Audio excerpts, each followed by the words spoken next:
that there are four branches of the government, and the fourth is called Silicon Valley, and they're stronger than the rest of them.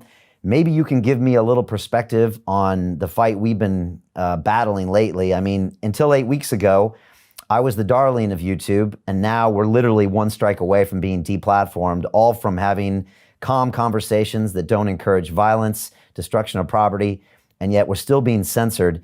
What are your thoughts on this, Charlie?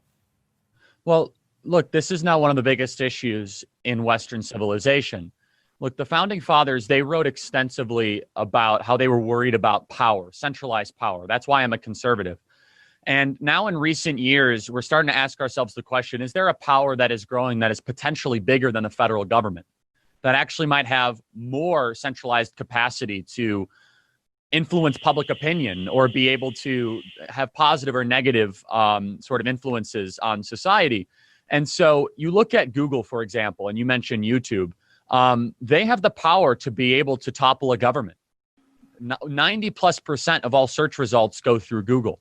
And it's interesting because a lot of our monopoly laws were written in the early 1900s for a completely different type of monopoly, for a monopoly that would have had vertical monopolization and would have been exploiting people on prices. This is different.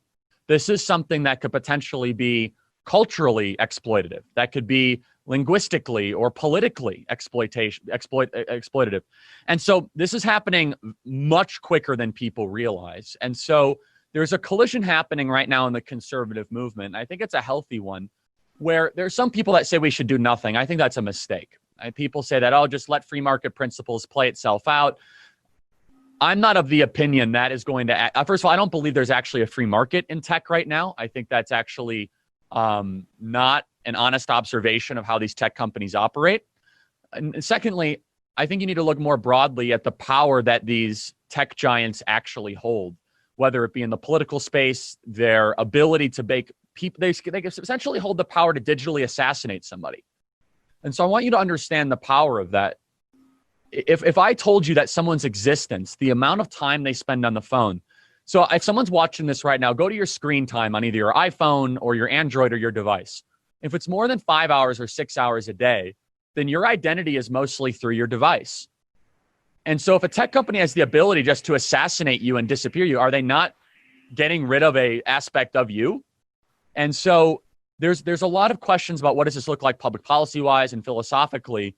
But I'm of the opinion that when you have the traditional three branches of government and you have the fourth branch of government, which is the unelected, unknown, unchecked power of the bureaucracies, but even more so than the bureaucracies, you have these tech giants in Silicon Valley, and not every one of these companies are equally as abusive. I want to make that very clear.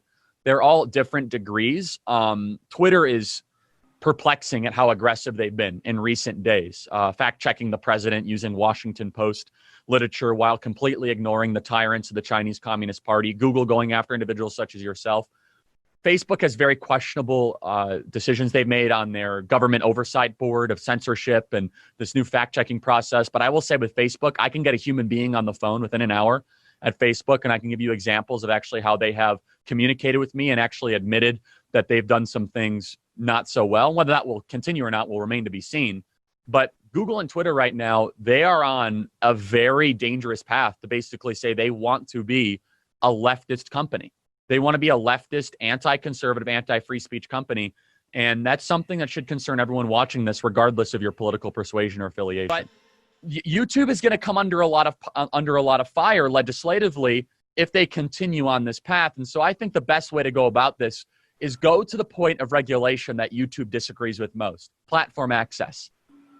Maybe there's something to be said that you as a human being get a social security number equivalent to the Social Security Administration, and you're not allowed to be de-affiliated from that platform equivalent to your social security number. Maybe that's a solution. Now, there's a counter argument to be said, but what if they say the most vile, racist, horrible, awful things in society? Well, we allow them to protest outside of the Capitol, right?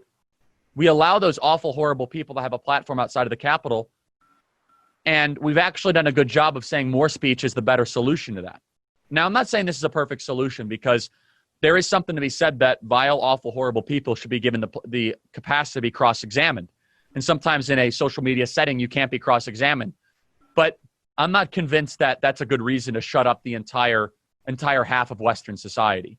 And so, look, There's never any good, perfect answers. We have to admit that. We're just in a very bad answer right now, and a very dangerous one, and a very Stalinist direction right now. If you study the 20th century, it's riddled with once free societies embracing authoritarian tyrants to shut up people they disagree with. And usually that's done through government. The difference right now, it's done through private companies. And what's different about this, and you mentioned this earlier, who's more powerful right now? The 100 people that work at Google right now, or the 100 people at the IRS? Now, some people would traditionally say in the conservative circles, 100 people at the IRS, for sure. Maybe. But do you know what the difference at the IRS is? I can hire an attorney. I can cross-examine them. I can bring them in front of a judge and maybe a jury of my peers and show that the IRS is unfairly targeting me. I can sue them back and I can win. It's hard. It's expensive. I can't do that with Google. In fact, it's proven to be futile.